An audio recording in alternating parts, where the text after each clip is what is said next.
Oh, giant builders, today is a tough topic. We're going to talk about money, planning, retirement, and marriage. Let's get to it.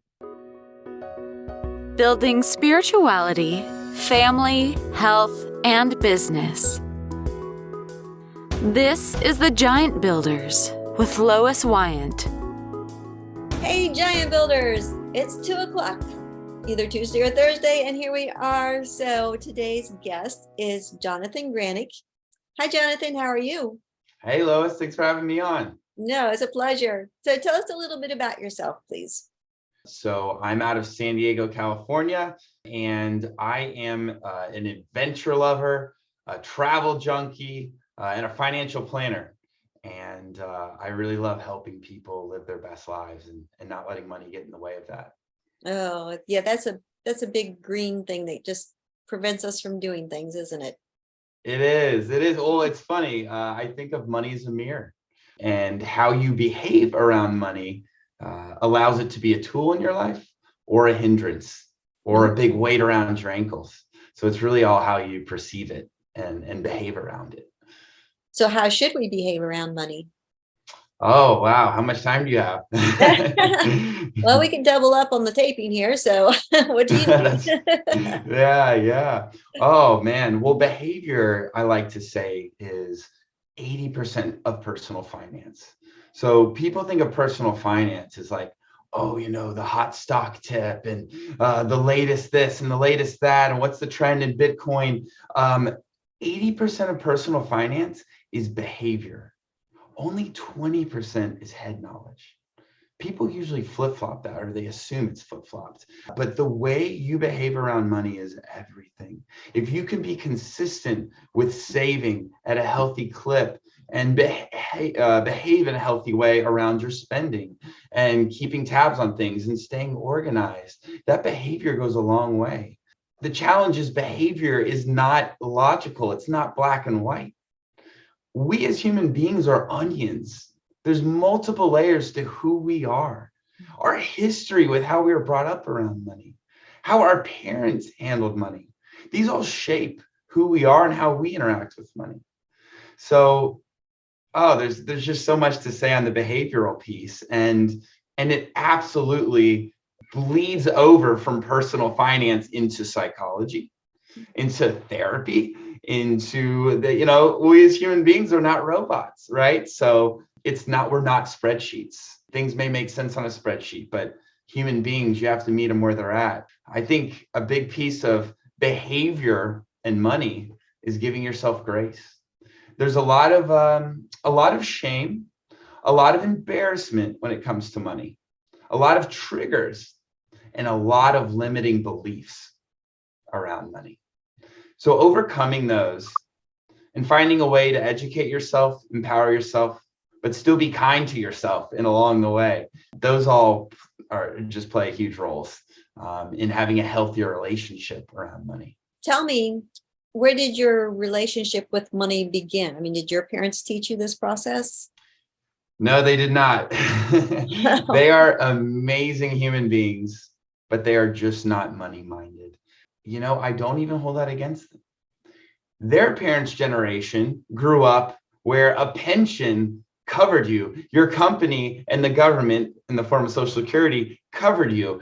Their parents never had to think about this stuff. So they were raised in a world where they were not taught how to really deal with money. So your parents can't give you what they never had.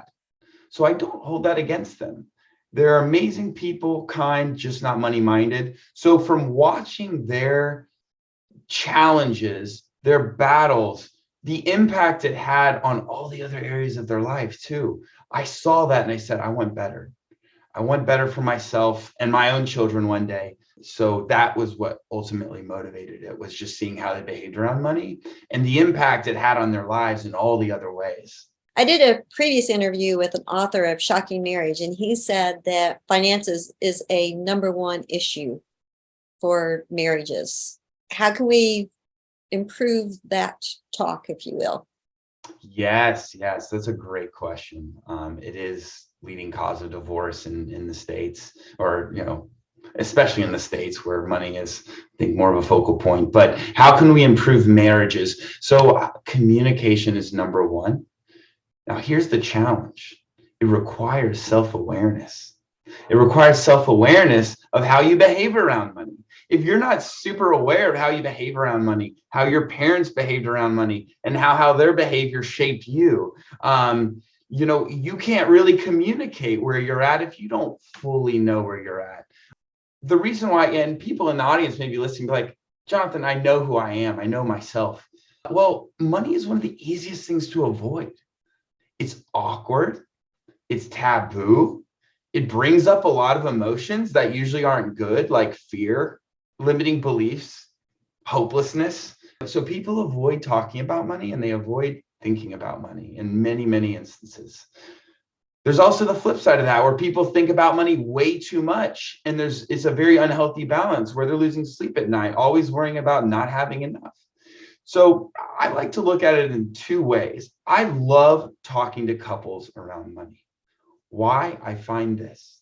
Usually one spouse has a scarcity mindset around money and one spouse has an abundance mindset around money. So what are those? A scarcity mindset is this feeling of I'll never have enough. There's not enough money. I'll never have enough. You're always frantic, always anxious, always need more, don't want to spend. And I grew up with a scarcity mindset. Where does that come from? Well, let's say the husband grew up in a household under a single mother and they are always scraping by month to month. They can never get ahead.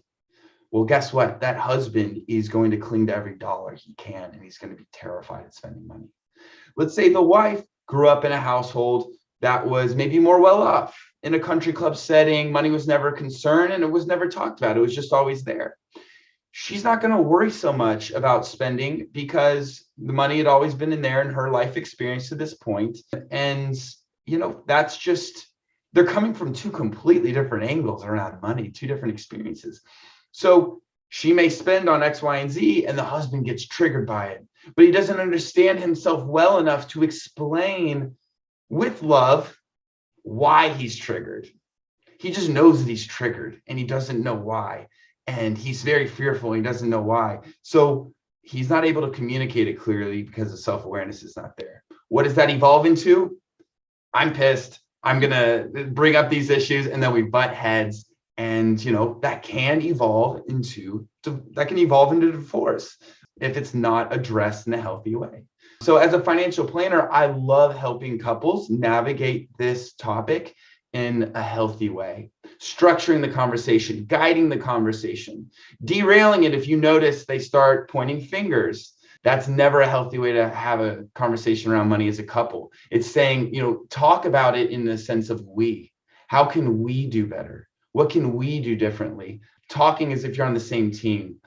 Yeah, there's a lot to it, and helping people unpack that is very rewarding, and I find insightful. You think married couples, you think they've been married for years, they must know so much about each other, and they do in a lot of ways, but a lot of times money is not one of those areas they actually know their partner as well as they'd like to. Mhm. So let's talk about procrastinating with money.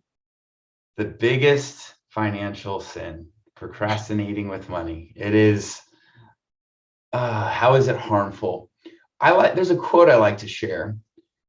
The cost of inaction, actually, I forget the exact quote, but it comes down to the fact that the cost of inaction is actually greater than the cost of action.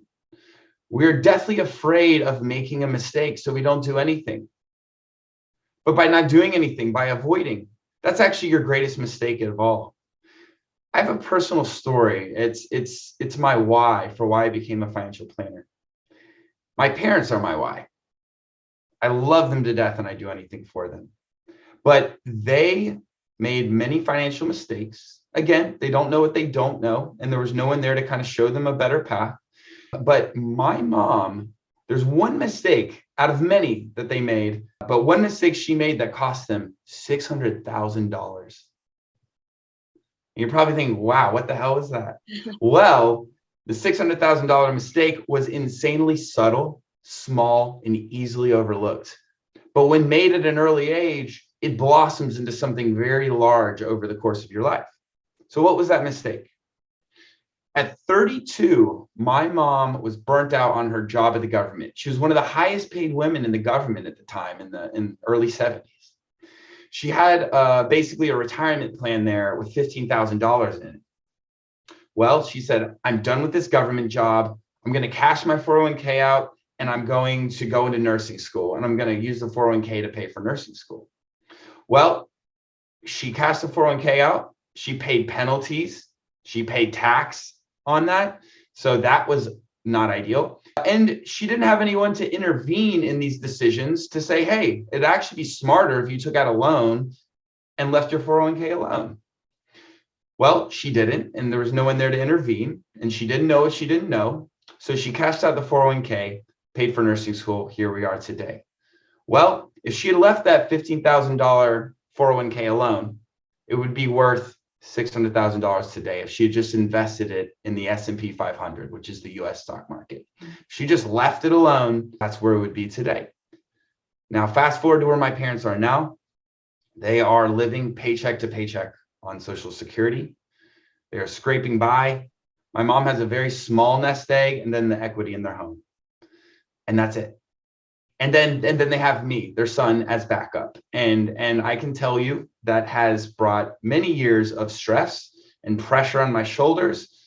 And I don't resent them for it. I love them all the same. Again, they don't know what they don't know. But there is a reverberation of the mistakes and the choices we make in our lifetime have a trickle-down effect on those we love.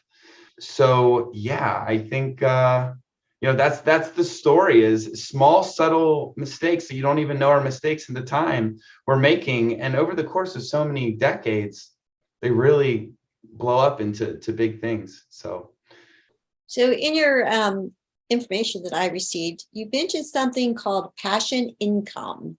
Mhm. So can you talk to me about that and why it beats fire? Yeah, I'd love to. Well, a lot of people, will shift gears from like just starting out with money, getting into a healthier mindset around money. That's so important, just a starting point. Having a better relationship with money is where you start.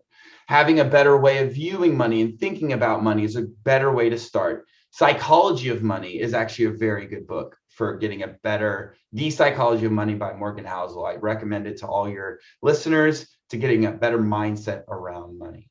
Now, for those a little more advanced in their financial journey who are saving and they want to create more freedom in their life with the money they have saved. They've got good awareness of themselves financially and they're saving at a healthy clip and they want to retire early. That's what's cool about money. One of the things I love about money is that it is a tool to use in whatever way you please. So for many people, money is a path to freedom, greater options, living a life with options, not limitations. Well, for those who want more options in life, they may be in a job that they're making great money, but they want to get out of. It's stressing them out. It's sucking the soul out of them. It's not what they truly enjoy. Or maybe it's actually just okay. And it's death by 1,000 days at this job that's just okay. And it's not really your highest calling. Well, for many of those people, they like the idea of passion income. There's also folks that like the idea of FIRE, financially independent, retire early. Some of these people in the FIRE movement, you can Google this, the FIRE movement, they will retire at like 30, 35, 40. Like there's ways to make it happen. And that's great. You're creating so many options. If you can quit your job at this time, by this age, wow, how many options do you have that your money's afforded you? But the challenge I have with the issue I have with FIRE is, okay, well, what are you retiring to? The idea of retiring and not having to work sounds great. Well, when you're given, idle minds is devil's playground is an idle mind. You want to retire to something. So this is why I love the idea of passion income. I think work is good for you. Structure, being challenged is good for you. That's where passion income comes in.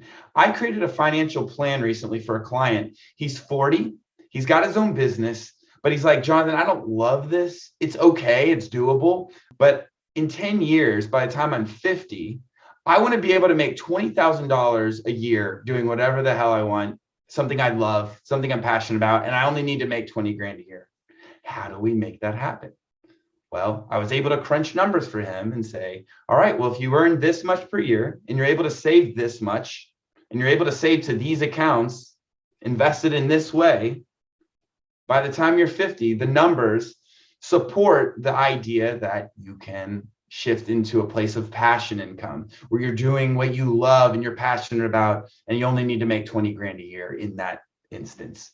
So it's not always more. People's default is thinking, oh, when it comes to money, it's more, more, more. What I did with him was I said, how much is enough? When you can define how much is enough, there's a whole world of possibility there. People don't define how much is enough. And when you don't define how much is enough, your default is more money, more money, more money.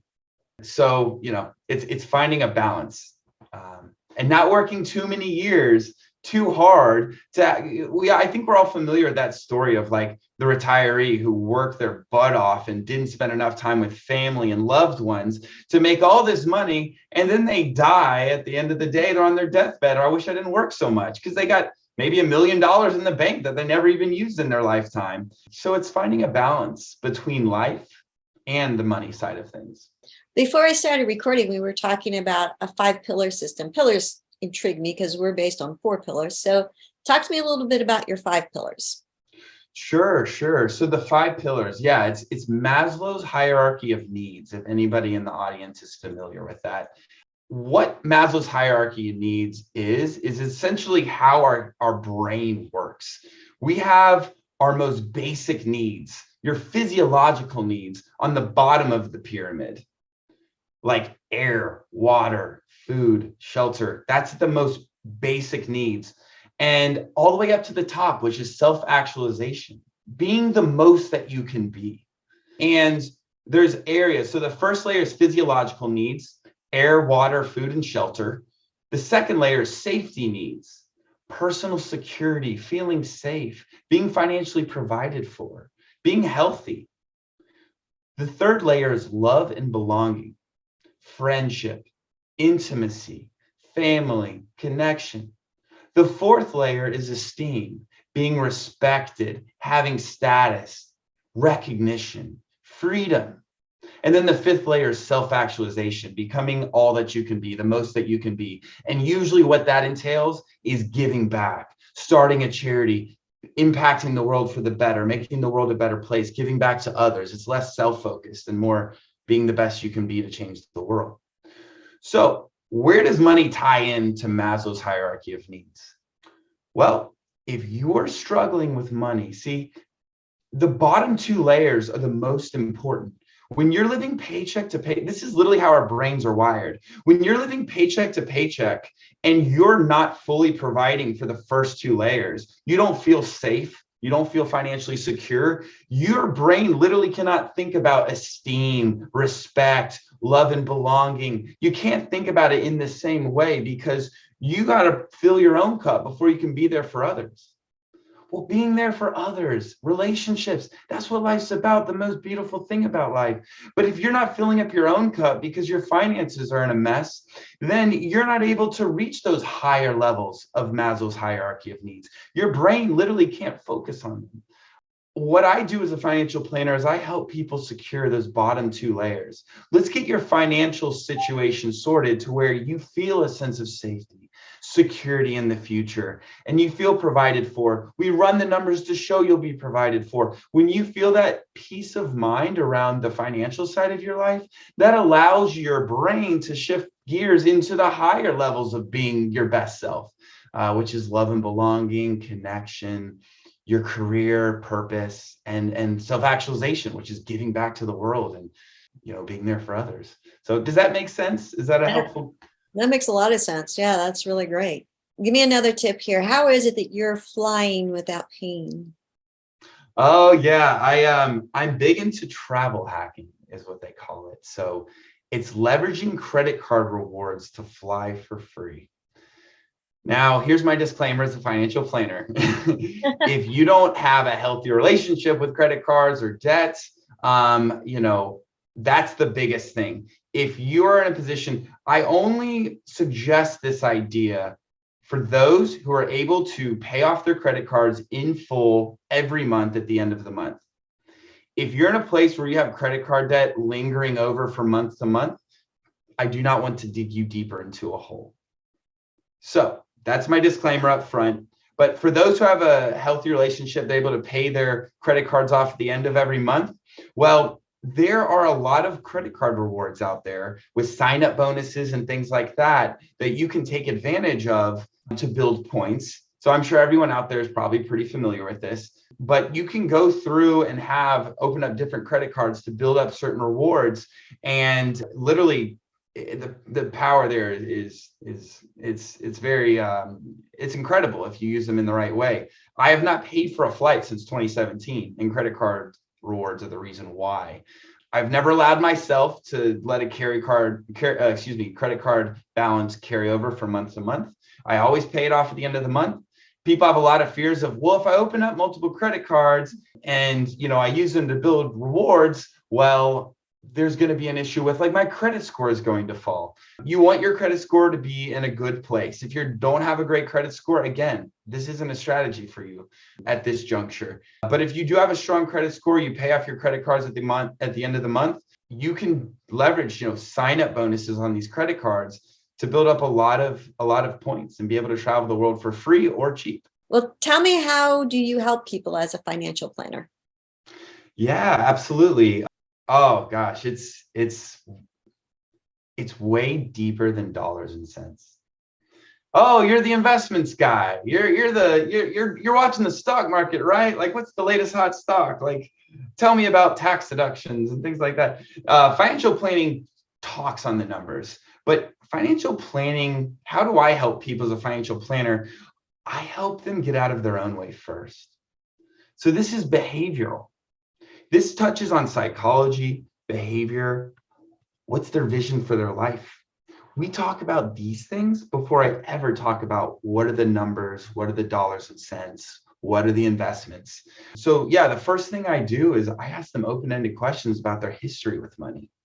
How have they approached money? How's their spouse approached money? How did their parents approach money? I learn the backstory of who they are and how they're programmed before I ever make a recommendation around money. And I'm just gonna, short little quip here. I think we've all been to that family gathering where your uncle, means the best, and he's telling you to do this financial thing. If this is the challenge, most people go to friends and family for financial advice. Friends and family, more often than not, are well-meaning, but equally lost, I think, in a lot of ways. Maybe they read the newspaper more than you do about the stock market. That doesn't necessarily mean that they're in a position to give you good advice. What people do is they don't take the time to get to know who you are and what you're trying to do with your life. They just say, oh, this worked for me, you should do it too, which is a terrible foundation for giving advice to someone. So just be mindful of that. If friends and family start giving you advice before they learn your backstory and who you are and why you're doing what you're doing. So that's what I do. I start the conversation off with, who are you? What got you here? How do you think about money? What are your limiting beliefs and triggers around money? Learning the human being, the human side of money first. And I say, all right, what does money even mean to you? That question, the answer I get, it differs wildly.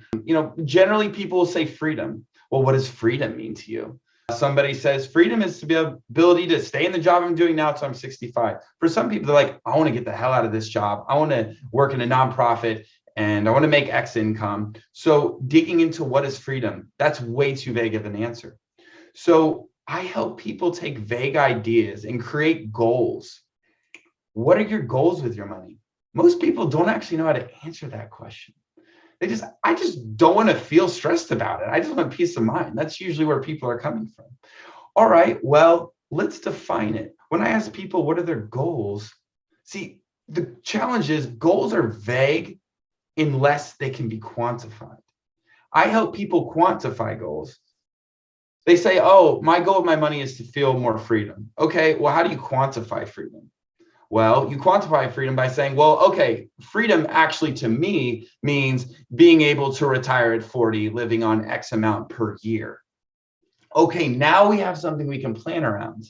So getting something from this vague idea in your head down onto paper that can be quantified, like SMART goals, specific, measurable, So I help people create goals that are measurable. Once we create the goals, then we back into, okay, what are the numbers to make this happen? But it doesn't really end there, because they tell me a lot about themselves, and they tell me this is a goal, but sometimes they say I want to do X with my money, but they say I want to do Y with my life. Sometimes they contradict themselves. So I'm able to point out those contradictions between what they want to do with their money and how they're actually going about in their life. People say they have an intention for their life, but a lot of times their actions around money do not back up those intentions. That's very common. So actions are not in alignment with their intentions for life. Their actions around money. What is that? That's the behavior gap. There's a gap in behavior. See, we as human beings are not robots. We're not fully logical at all times as much as we like to think. I say I want this for my life, but a lot of times emotions are more powerful than logic. Anyways, yeah, so I'm going to pull myself back in. I feel myself going down a rabbit hole with that. So what I as a financial planner do is I help people overcome the behavior gap. They say I want X for my life. I hold them accountable to taking the right actions to get them to that intention, creating a life that inspires them, that excites them, that's filled with travel, a home, love, a family. I don't want money to get in the way of that. I want money to be used as a tool to launch them closer to that. There's so much nuance there. Human beings are onions and unpacking so many layers, especially when you have spouses, double that complexity. I help people unpack that stuff and then come up with an actionable plan of, this is how much we're saving to this account every month. This is what we're investing in. And then we have a big pot of money. We're going to use this chunk for that. We're going to use this chunk for that, and getting organized. And I help people prioritize goals too. They stress themselves out. They're like, oh, I want to buy a home, but I also want to save for retirement, but I also need a new car. But we also have to put the kid in school. Holy crap, my head is like spread thin right now. I don't know where to start. So I help them prioritize what's first, one foot in front of the other, so they don't go crazy. So at a high level, I help them get organized and create a plan of action so they don't get lost in all the nuance and ambiguity. An actionable, clear plan of action. So is there a certain age that people should start with a planner? Yeah, that's a great question. I encourage folks, so when is it right to work with a financial planner? Not everybody's in a spot where they should, it makes sense to work with a financial planner.